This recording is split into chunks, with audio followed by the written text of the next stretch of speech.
Just grab your seats. We're going to look just a little while at Exodus chapter 3, where we were reading earlier.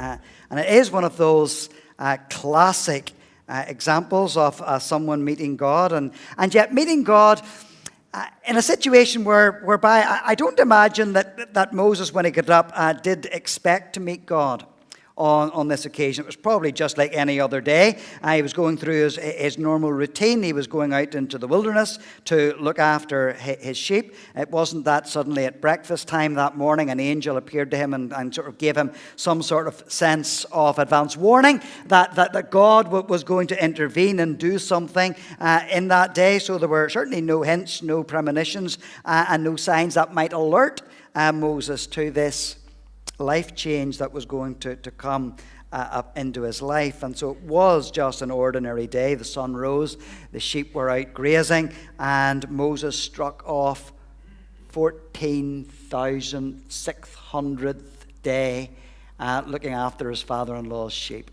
So that maybe puts it in some sort of perspective. But that's so often, I think, then for us. I mean, the reality is how God actually works with us. We're ordinary people, we're doing ordinary things, and yet it's still possible that God can come with almost, as it were, without warning and speak to us and challenge us about something. Tomorrow morning, you might be getting up in readiness to go to work or to get ready for an exam or whatever it is that you're doing. You catch the bus, you take your car into town, you sit at your desk, you're running around doing what you have. That's your day, that's your routine, that's what you're expecting to happen. And yet maybe it's just as you then spend just a little bit with God and with His Word, and suddenly God is able to say something into your situation that you really weren't expecting. How does God grab your attention tomorrow? Thinking of Moses here, it was a bush that was on fire. And again, even that wasn't that unusual. I guess in the early part of the summer, spontaneous combustion of some little bush out in the wilderness isn't that unusual. But what was unique in this situation, of course, is that it didn't stop burning, and that the bush wasn't destroyed. I mean, you read into verse 2, it says, Moses saw that the bush was on fire. It did not burn up. So Moses thought, I'll go over and see this strange sight, why the bush doesn't burn up. So Moses was just standing there on the edge looking at something, and it was this unusual sight that made him go over. At that moment, again, he hadn't the foggiest idea of what it was about. And God sort of stepped into his situation in the most extraordinary of circumstances. Now, I'm not saying that if something unusual happens tomorrow, necessarily God's in the midst of that.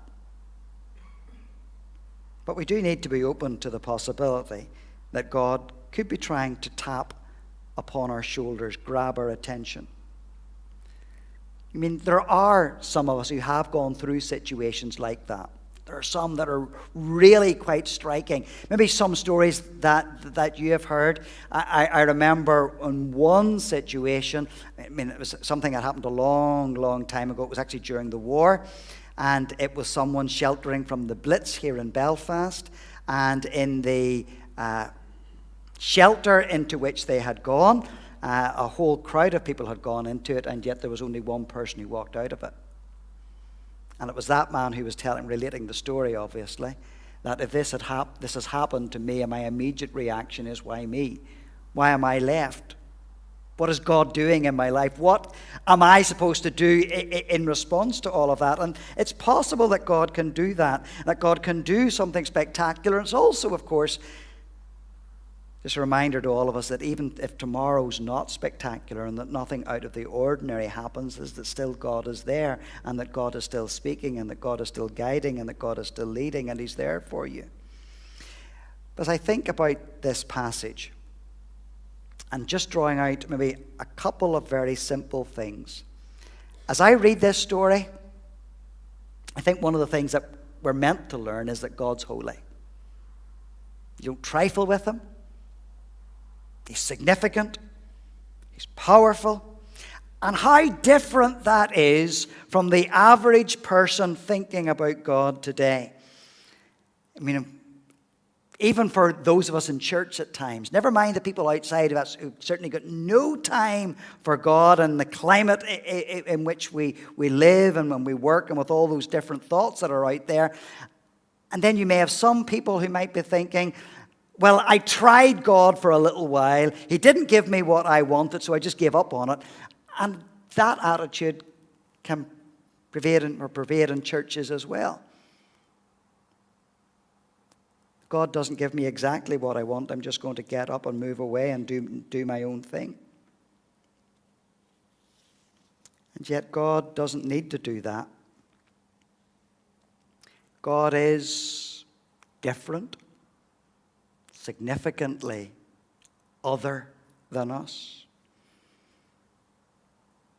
And we can be treating God just that ever so lightly.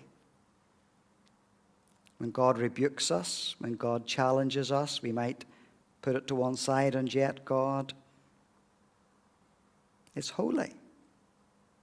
Standing as Moses was before the bush, aware of the holiness of God. This is holy ground. Take off your shoes. Don't treat me lightly.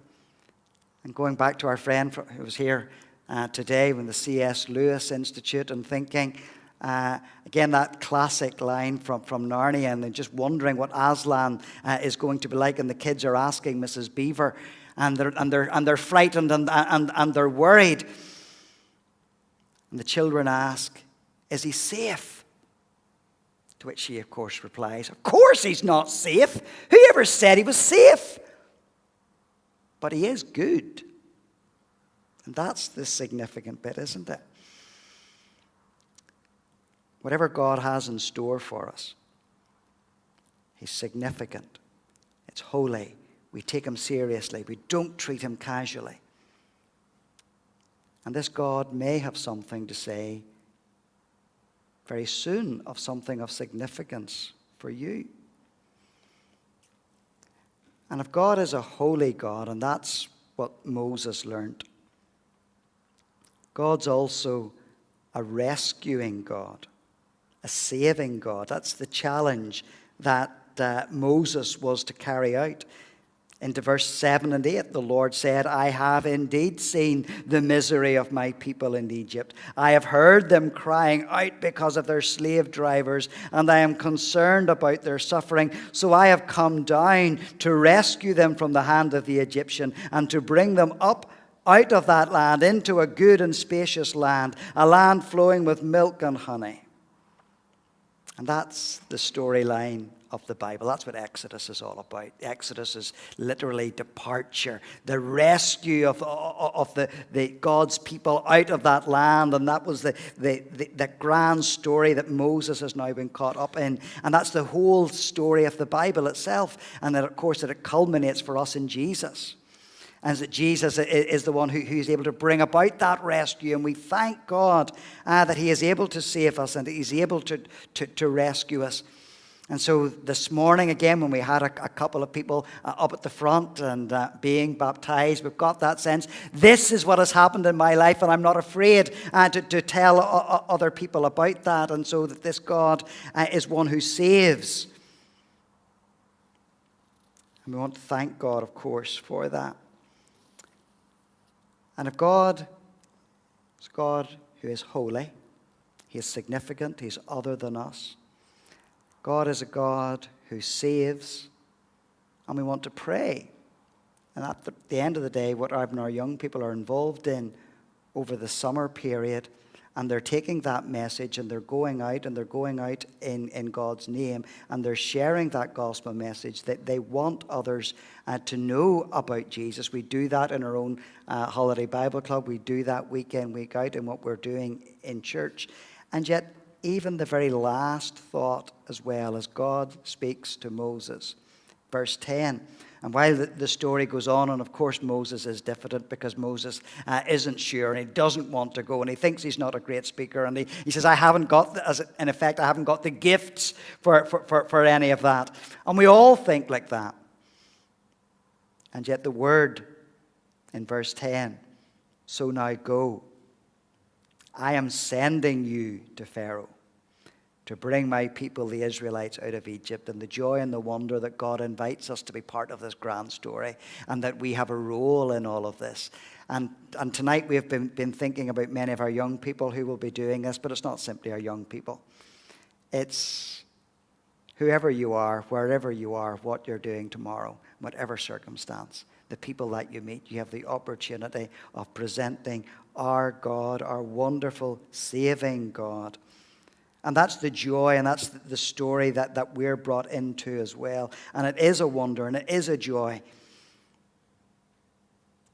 And so even just tonight, I'm thrilled to be able to see those young people and what they're doing and what they're thinking about. And they're an example and an encouragement to us all, aren't they?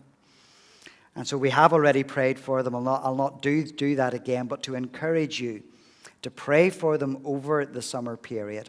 Hopefully we will have a little prayer diary which details exactly where they are over the summer period, and that will be available before the end of the month. And to encourage us all to pray. And as Moses had this encounter, encountering God, that's our privilege. To encounter God ourselves, but to pray and to hope that other people will encounter God in exactly the same way. Perhaps we could sing our very final song.